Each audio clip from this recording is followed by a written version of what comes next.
الله أكبر الله أكبر الله أكبر الله أكبر। Doctor Zakir, এই পবিত্র রমজান মাসে মুসলিমদের কি বিশেষ কিছু কাজের প্রতি মনোযোগ দেওয়া উচিত?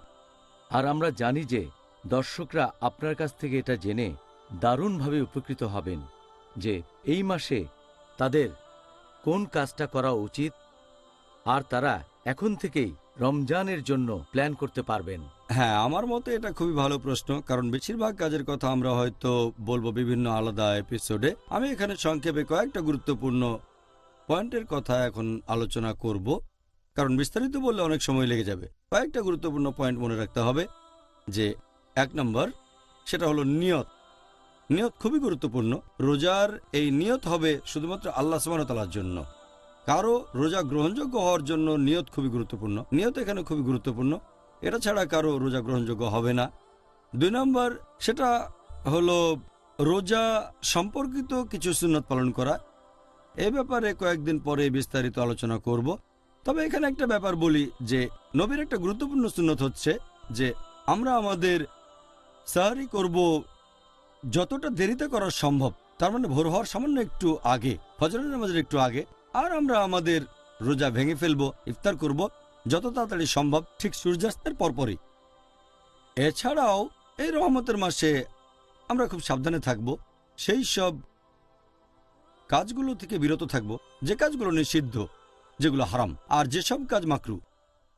এটা আমাদের জন্য সুবর্ণ সুযোগ। যদি কোনো লোকের এমন কোনো অভ্যেস থাকে যেটা শরিয়ার বিরুদ্ধে হতে পারে, যেটা হারাম কাজ অথবা মাকরু কাজ, রমজান এসব কাজ থেকে বিরত থাকা শ্রেষ্ঠ সময়। এই অভ্যেসটা থেকে যাবে আর ইনশাআল্লাহ হয়তো সারা জীবন সেই খারাপ কাজ থেকে বিরত থাকবেন। যেমন ধরেন একজন লোক, সে হয়তো অ্যালকোহল পানে অভ্যস্ত। যদি অ্যালকোহল পান থেকে বিরত থাকেন সূর্যোদয় থেকে শুরু করে সূর্যাস্ত পর্যন্ত, সে তাহলে মদ থেকে বিরত থাকতে পারবে বাকি জীবনটাও। একইভাবে আমরা চেষ্টা করব সেসব কাজ থেকে বিরত থাকতে যে কাজগুলো মাকরু। যেমন ধরেন দাঁড়িয়ে পানি পান করা মাকরু। যদি এমন অভ্যাস থাকে তাহলে একটু চেষ্টা করবেন যেন রমজান মাসে আপনি বসে পানি পান করবেন। এটা আমাদের নবীর সুন্নত। তাহলে আপনারা এই মাসে বিভিন্ন রকম হারাম কাজ থেকে বিরত থাকতে পারেন, যে কাজটা হয়তো আপনি করতেন, অথবা কোনো মাকরু কাজ।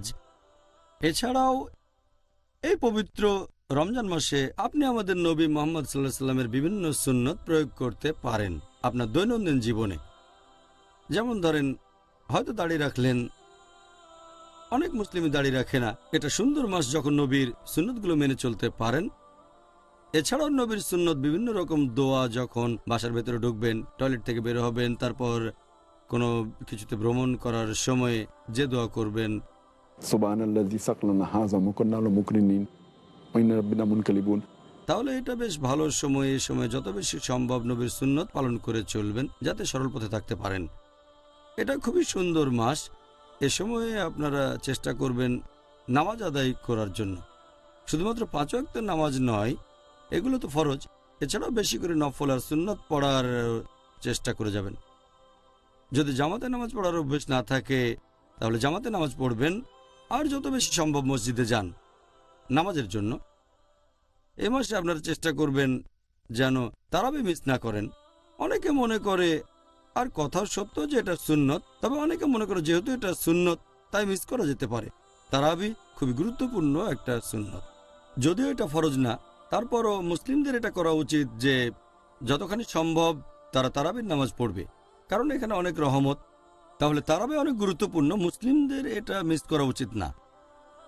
আর যখন তারাবির নামাজ পড়ব, আমাদের অনেকেই খুব তাড়াতাড়ি করে নামাজ পড়ে, কারণ আমরা কোরআন খতম দিতে চাই। আমাদের অনেকে তারাবির নামাজ পড়ে 100 মাইল স্পিডে একেবারে।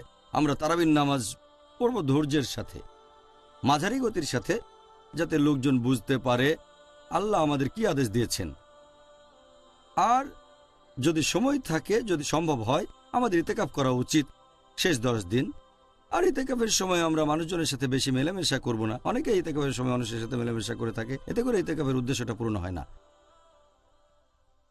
এছাড়াও আমরা এই মাসে বেশি করে দোয়া করব, বেশি করে প্রার্থনা করব। এটা হলো দোয়া করার মাস। আর বেশি করে জিকির করব, আল্লাহ তাআলাকে বেশি করে স্মরণ করব এবং তার ইবাদত করব।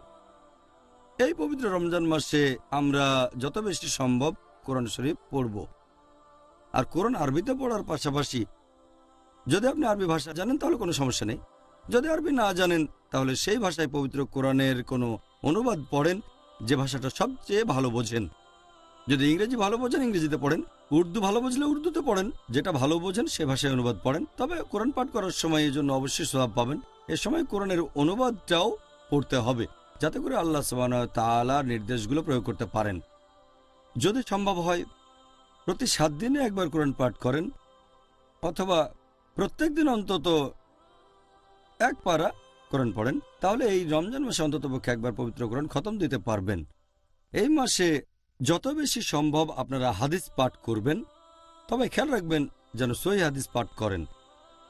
আর হাদিসের উপরে সবচেয়ে ভালো গ্রন্থ হচ্ছে সহিহ আল বুখারী, তারপর সহিহ মুসলিম। অন্যান্য কুতুবে সিত্তাও পড়ে দেখতে পারেন, তবে যেন সহিহ হয়। এছাড়াও নবী মুহাম্মদ সাল্লাল্লাহু আলাইহি ওয়াসাল্লামের জীবনীর উপরে বই পড়েন। এরপর দেখবেন যদি আপনারা জাকাত না দেন তাহলে জাকাত আদায় করবেন, কারণ এটা বাধ্যতামূলক দান। প্রত্যেক ধনী লোক যাদের সঞ্চয় নিসাব লেভেলের উপরে 85 গ্রাম স্বর্ণের চেয়ে বেশি, তাহলে সে তার সঞ্চয় থেকে 2.5% প্রতি হিজরি বছরে জাকাত হিসেবে দান করবে, জাকাত দেবেন। আর অনেক মানুষ তারা সঠিকভাবে জাকাতের হিসেব করে না। এখানে খেয়াল রাখবেন যাতে জাকাতটা সঠিকভাবে হিসাব করেন। আর কম দেওয়ার চেয়ে বেশি দেওয়াটা অনেক বেশি ভালো, তাই সঠিকভাবে হিসাব করেন। খেয়াল রাখবেন যেন জাকাত দেয়া হয়। এই রমজান মাস হচ্ছে উদারতার মাস, এটা সাদকার মাস। এই মাসে বেশি বেশি দান করবেন আপনারা। আর এটা ছাড়াও আপনাদের খেয়াল রাখতে হবে যে এই পবিত্র মাসে আমরা হাসি খুশি থাকব। মুসলিমদের অনেকেই এ সময় দেখায় ম্লান, দেখায় মনমরা। আমরা এই সময় হাসি খুশি থাকব।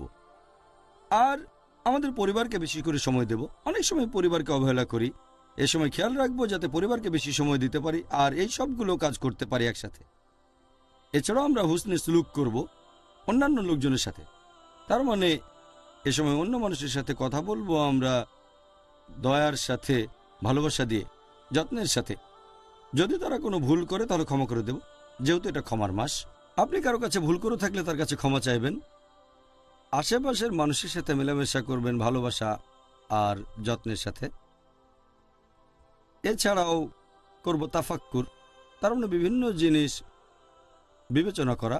খেয়াল রাখবেন যেন রমজান মাস নিয়ে আপনার প্ল্যানটা সঠিক হয়। আর খেয়াল রাখবেন যেন সময় নষ্ট না করেন, 1 মিনিটও না, এমনকি সেকেন্ডও না। এটা হলো অর্জন করার মাস। আর এছাড়াও এই রমজান হলো আত্মোন্নয়নের জন্য সবচেয়ে সেরা মাস। এছাড়াও আমরা চেষ্টা করব যেন এই মাসে ইসলাহ দিতে পারি অন্যান্য মুসলিম ভাই বোনদের কাছে। এটা দাওয়া দেওয়ার জন্য সেরা মাস, তার মানে অমুসলিমদের কাছে ইসলামের বাণী পৌঁছে দেয়া। তাই আমি মুসলিম ভাই বোনদের অনুরোধ করব যে আপনারা সঠিকভাবে এই মাসের প্ল্যানটা করবেন আর খেয়াল রাখবেন যেন এই মাসের প্রত্যেকটা সেকেন্ডকে কাজে লাগাতে পারেন। আমিন। আল্লাহু আল্লাহু আল্লাহ।